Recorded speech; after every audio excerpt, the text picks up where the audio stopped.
ओम शांति 28 नवंबर 2022। मीठे प्यारे बाबा के आज के मधुर महावाक्य। आज की मुरली के कुछ विशेष पॉइंट्स। बाबा हमें समझाते कि हम बच्चों को स्वयं अच्छी रीति पढ़ना है और दूसरों को भी आप समान बनाने की सेवा करनी है। हमें सदा रूहानी कमाई में बिजी रहना है। कभी भी अपना टाइम वेस्ट नहीं करना। पढ़ाई पर पूरा ध्यान देना है। माता पिता को फॉलो करना है। अपने बड़ों का रिगार्ड जरूर रखना है। बाबा के डायरेक्शंस को अमल में लाना है। हम बच्चों को खान पान की पूरी परहेज रखनी है। याद में रहकर भोजन खाने का अभ्यास करना है। हम मास्टर त्रिकालदर्शी बच्चों को सदा निश्चय रहना चाहिए कि यह कल्याणकारी समय है। हमारा बाबा कल्याणकारी है और हम विश्व कल्याणकारी हैं। इसलिए हमारा अकल्याण तो हो ही नहीं सकता। अब हम बच्चों को बस संपूर्ण बनने का ही पुरुषार्थ करना है। तो चलिए सुनते हैं आज की बाबा की मीठी प्यारी मुरली। ओम शांति। बाबा कहते, मीठे बच्चे, पढ़ाई अच्छी रीति पढ़कर उसका सबूत दो। सर्विस कर औरों को भी लायक बनाओ, तब ऊंच पद के अधिकारी बनेंगे। प्रश्न, इस बेहद के स्कूल में वाह वाह किन्हों की होती है?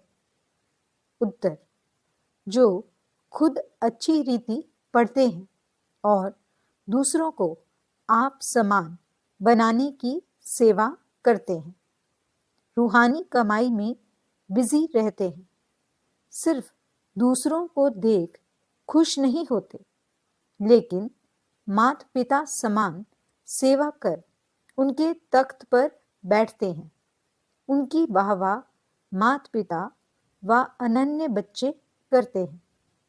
जो अपना टाइम वेस्ट करते, पढ़ाई पर ध्यान नहीं देते, माता पिता को फॉलो नहीं करते, उन पर तरस पड़ता है। वह ऊंच पद पा नहीं सकते। उनकी सदा कंप्लेन रहती कि हमारा योग नहीं लगता। गीत, धीरज धर मनवा धीरज धर, तेरे सुख के भरे दिन आएंगे। ओम शांति। बाप बैठ बच्चों को समझाते हैं कि सुख के दिन आएंगे अगर श्रीमत पर चलेंगे तो। फिर जितना श्रीमत पर चलेंगे उतना ही श्रेष्ठ बनेंगे, क्योंकि श्रेष्ठ अर्थात श्रेष्ठाचारी तो सब बनेंगे, परंतु जो अच्छी रीति श्रीमत पर चलेंगे वह अच्छा श्रेष्ठाचारी बनेंगे। पढ़ाई में भी कोई अच्छी रीति पढ़ते हैं, कोई कम पढ़ते हैं अथवा नहीं पढ़ते हैं। न पढ़ने वालों को बुरा माना जाता है। यह पढ़ाई भी कोई अच्छी रीति पढ़ते हैं तो औरों को पढ़ाने लायक भी बनते हैं। कोई तो ध्यान ही नहीं देते। यह भी बच्चे समझते हैं कि अगर हम कोई भी विद्या अच्छी रीति पढ़ेंगे तो ऐसा ही लायक बनेंगे, नहीं तो नालायक बनेंगे। लायक को जरूर अच्छा दर्जा मिलेगा। तुम अभी सुख धाम के लिए पढ़ते हो, फिर उसमें भी नंबरवार मर्तबे हैं। मनुष्य मर्तबे के लिए कितना माथा मारते हैं। वह है अल्पकाल का सुख, काग विष्टा समान सुख। यह तो अथाह सुख है। जो बच्चे श्रीमत पर चलेंगे वही अथाह सुख पा सकेंगे और वह ब्राह्मण कुल में भी अपना नाम निकालेंगे। बाप का बच्चों को फरमान है, सर्विस कर औरों को भी ऊंचे से ऊंचा पद दिलाओ, तो तुम्हारा भी पद ऊंचा हो जाएगा। अच्छी रीति पढ़कर फिर बाप को सबूत देना है, बाबा हमने इतनों को बाबा का परिचय दिया। प्रदर्शनी में भी पहले पहले बाप का परिचय देते हो। परिचय देकर फिर लिखवा लो। समझाना बहुत सहज है। बाप दो होते हैं, लौकिक और पारलौकिक। लौकिक से हद का वर्षा मिलता है, जिसको काकविष्टा समान सुख कहा जाता है। बेहद का बाप बेहद का सुख देते, स्वर्ग का मालिक बनाते हैं। तो बच्चों को सर्विस कर आप समान बनाना है। बाप को सिर्फ याद नहीं करना है, लेकिन उन जैसी सर्विस भी करना है। श्री कृष्ण अथवा किसको भी याद करना, उनके गुण धारण न करना, वह क्या काम की? उनसे फल कुछ नहीं मिलता।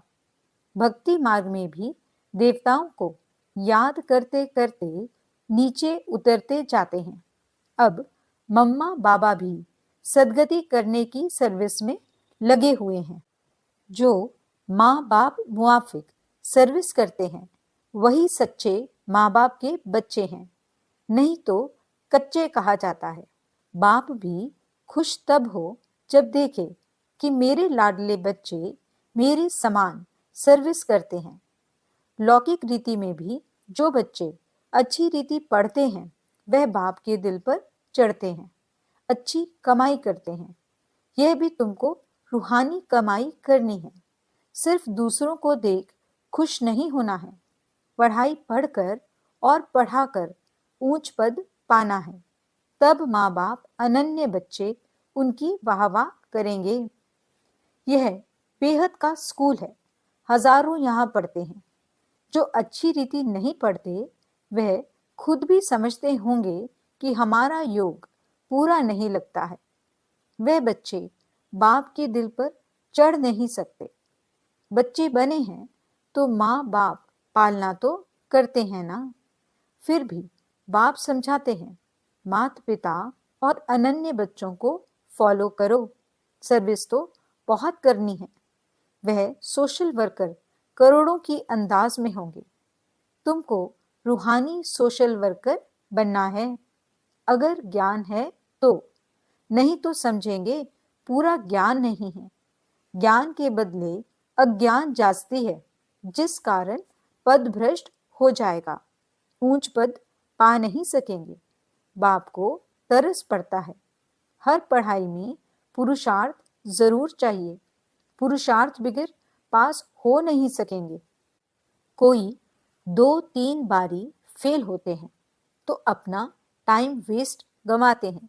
तो कम पढ़ने वालों को जो अच्छी रीति पढ़ते हैं, उनका रिगार्ड रखना चाहिए, क्योंकि वह बड़े भाई बहन हो जाते हैं। मम्मा बाबा मिसल सर्विस करते हैं। अच्छी सर्विस करने वालों को जहां तहां बुलाते हैं। तो समझना चाहिए, क्यों ना हम पुरुषार्थ कर ऐसा बने, औरों को आप समान बनावें। बेहद के बाप का परिचय देना है कि उनसे कैसे बेहद का वर्षा मिलता है। वह बेहद का बाप जन्म मरण रहित सदा सुख देने वाला है। बाप दो हैं, एक आत्माओं का बाप, दूसरा अलौकिक। तब तुम बाप दादा कहते हो। लौकिक संबंध में भी बाप दादा होता है। यह है फिर पारलौकिक बाप दादा। पारलौकिक बाप से तुम भविष्य 21 पीढ़ी की प्रारब्ध पाते हो। लौकिक बाप से अल्पकाल सुख का वर्षा जन्म बाय जन्म मिलता है। जन्म लेते जाओ, दूसरा बाप मिलता जाए। सतयुग त्रेता में यहाँ का वर्षा 21 जन्म चलता है। भल बाप दूसरे दूसरे मिलते जाएंगे, परंतु हम सुख धाम में ही रहते हैं। फिर द्वापर से माया का राज्य शुरू होता है। फिर हमारी धीरे धीरे उतरती कला होती है। यह बुद्धि में रहना चाहिए। जब उतरते हैं तो जल्दी जल्दी जन्म लेते जाते हैं। आधा कल्प में 21 जन्म लेते हैं, बाकी आधा कल्प में 63 जन्म क्यों? पतित होने से जल्दी जल्दी उतरते जाते हैं। जब बाप आए तो हम एकदम उतर गए थे। अभी तुम संगम युगी ब्राह्मण बने हो। भल तुम्हारा कलयुग के साथ कनेक्शन है, परंतु अपने को संगम युगी समझते हो। जानते हो बाबा हमको परम धाम का मालिक बना रहे हैं। गृहस्थ व्यवहार में रहते हुए तुम समझते हो वह कलयुग में रहने वाले हैं, हम संगम युग में रहने वाले हैं। वह विकारी बगुले हैं, हम निर्विकारी हंस हैं। सिर्फ बाहर से नहीं दिखाना है, अंतर्यामी बाबा अंदर से जानते हैं। बाप समझाते रहते हैं, बच्चे कोई पाप कर्म नहीं करो। कहा जाता है कख का चोर सो लख का चोर। एक बार चोरी करते हैं, फिर 1-2 वर्ष शक रहता है, शक मुश्किल ही मिटता है, तो ऐसा काम करना ही क्यों चाहिए? यह सब काम माया कराती है। जब माया माथा मूड लेती है तब स्मृति आती है, हमने ये क्या किया। फिर बाबा से क्षमा मांगते हैं। बाबा कहते हैं, अच्छा बच्चे, हर्जा नहीं, फिर नहीं करना। अच्छा हुआ जो भूल बताई, नहीं तो वृद्धि हो जाती। बाबा को लिखते हैं, हमने क्रोध किया, काला मुंह किया, अपना भी तो स्त्री का भी किया। बाबा लिखते हैं, बाप का बनकर प्रतिज्ञा कर, काला मुंह किया, ब्राह्मण कुल को कलंक लगाया, सजा के अधिकारी बन जाएंगे। ऊंचे ते ऊंचा है ब्राह्मण कुल, देवताओं से भी ऊंचा है। तुम ब्राह्मण भारत को पतित से पावन बनाते हो। तुमने सत्युग त्रेता में 21 जन्म राज्य भाग्य किया, तब सुंदर थे। फिर 63 जन्म कामचिता पर बैठ काले हो गए, तब श्याम बने। कहते हैं सागर के बच्चे कामचिता पर बैठ खत्म हो गए, फिर सागर ने ज्ञान वर्षा की तो जाग पड़े, गोरे हो गए।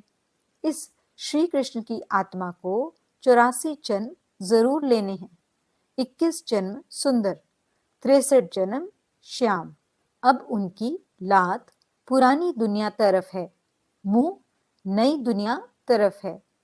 जो नंबर 1 पूज्य था वही पुजारी बन अब लास्ट नंबर में है। खुद ही पुजारी बन नारायण की पूजा करते थे, अब खुद ही पूज्य नारायण बनते हैं। इनको ही फर्स्ट नंबर में जाना है। ब्रह्मा का दिन स्वर्ग, ब्रह्मा की रात नर्क। शिव बाबा आते हैं रात को दिन बनाने। अब आधा कल्प की रात पूरी हो, दिन होता है, शिवरात्रि कहते हैं, परंतु शिव के बदले श्री कृष्ण का नाम कह दिया है कि श्री कृष्ण का जन्म रात को हुआ है। शिव बाबा की बात, शिव बाबा की तिथि तारीख वेला का कुछ भी पता नहीं कि किस समय आया। श्री कृष्ण की वेला है, वह पुनर्जन्म में आने वाला है। शिव बाबा तो झट आकर परिचय देने लग पड़ते हैं। कुछ समय तो पता ही नहीं पड़ा कि ये कौन आया है, कौन बोल रहे हैं। बाद में मालूम पड़ा कि यह तो शिव बाबा ज्ञान का सागर है। शिव बाबा ब्रह्मा द्वारा विष्णुपुरी की स्थापना करते हैं। ब्रह्मा यहाँ है, कृष्णपुरी भी यहाँ है।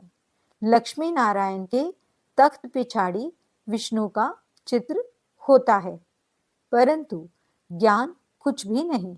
जैसे गवर्नमेंट का त्रिमूर्ति चित्र है, यह समझने की बात है।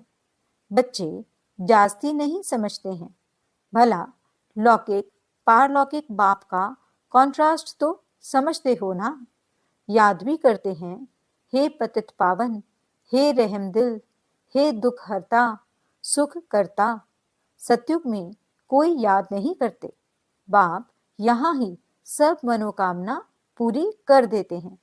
सतयुग में तुमको इतना अथाह धन मिलता है जो वहाँ माथा मारने की दरकार ही नहीं। तुमको श्रीमत पर चलना चाहिए। जो नहीं चलते गोया निधन के हैं, उनको कहा जाता है बगुला। तो हंसों को बगुलों के साथ भी रहना पड़ता है।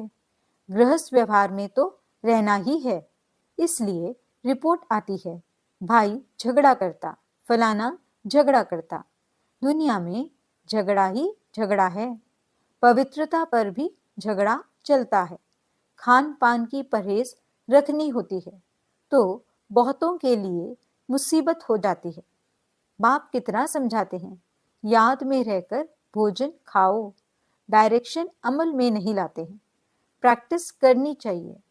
तुम हो पतित दुनिया को पावन बनाने वाली शक्तियां। याद से पाप भस्म हो जाते हैं। मेहनत है बहुत, इसलिए कोटों में कोई निकलता है। पुरुषार्थ करते भी फेल हो जाते हैं।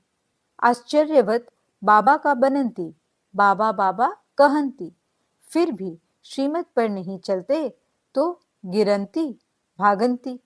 माया खींचती है तो बाप को फारकती दे देते हैं। कल्प पहले जो हुआ है वही रिपीट होना है। इसमें मेहनत चाहिए। जो श्रीमत पर चलते वही धारणा कर सकते हैं।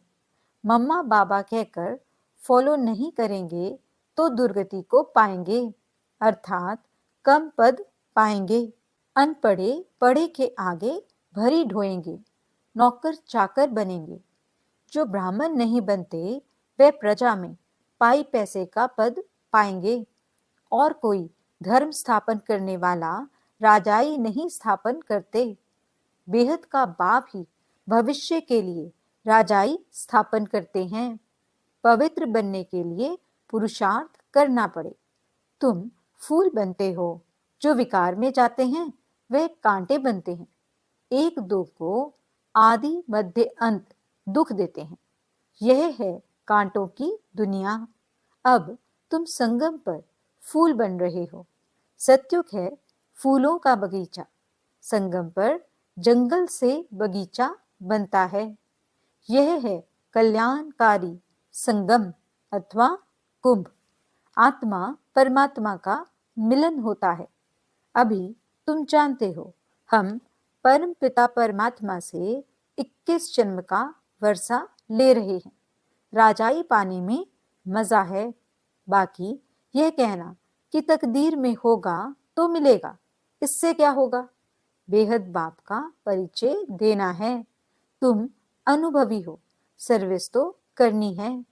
दिल से पूछना है कि हमने कितनों की सर्विस की। ज्ञान है तो सर्विस में लग जाना है। नो ज्ञान तो नो सर्विस, तो नो ऊंच पद। तकदीर में नहीं है तो पुरुषार्थ भी नहीं करते। अच्छा, मीठे मीठे सिकिलदे रूहानी सर्विसेबल बच्चों प्रति रूहानी बाप व दादा का याद प्यार और गुड मॉर्निंग। रूहानी बाप की रूहानी बच्चों को नमस्ते। हम रूहानी बच्चों की रूहानी बाप दादा को दिल व जान, सिक व प्रेम से नमस्ते नमस्ते नमस्ते जी। गुड मॉर्निंग बाबा। शुक्रिया बाबा। धारणा के लिए मुख्य सार। पहला पॉइंट, बाप के डायरेक्शन को अमल में लाना है। खान पान की पूरी परहेज रखनी है। याद में रहकर भोजन खाने का अभ्यास करना है। दूसरा पॉइंट, माता पिता की तरह सेवा करनी है। अपने बड़ों का रिगार्ड जरूर रखना है। रूहानी सोशल वर्कर बन सबको बाप का परिचय देना है। वरदान, कल्याणकारी समय की स्मृति से अपने भविष्य को जानने वाले मास्टर त्रिकालदर्शी भव। यदि आपसे कोई पूछे कि आपका भविष्य क्या है तो बोलो, हमको पता है, बहुत अच्छा है, क्योंकि हम जानते हैं कि कल जो होगा वह बहुत अच्छा होगा। जो हो गया वो भी अच्छा। जो हो रहा है वह और अच्छा, और जो होने वाला है वह और बहुत अच्छा। जो मास्टर त्रिकालदर्शी बच्चे हैं उन्हें निश्चय रहता कि कल्याणकारी समय है। बाप हमारा कल्याणकारी है और हम विश्व कल्याणकारी हैं, तो हमारा अकल्याण हो नहीं सकता। स्लोगन: समाप्ति के समय को समीप लाना है तो संपूर्ण बनने का पुरुषार्थ करो। अच्छा, ओम शांति।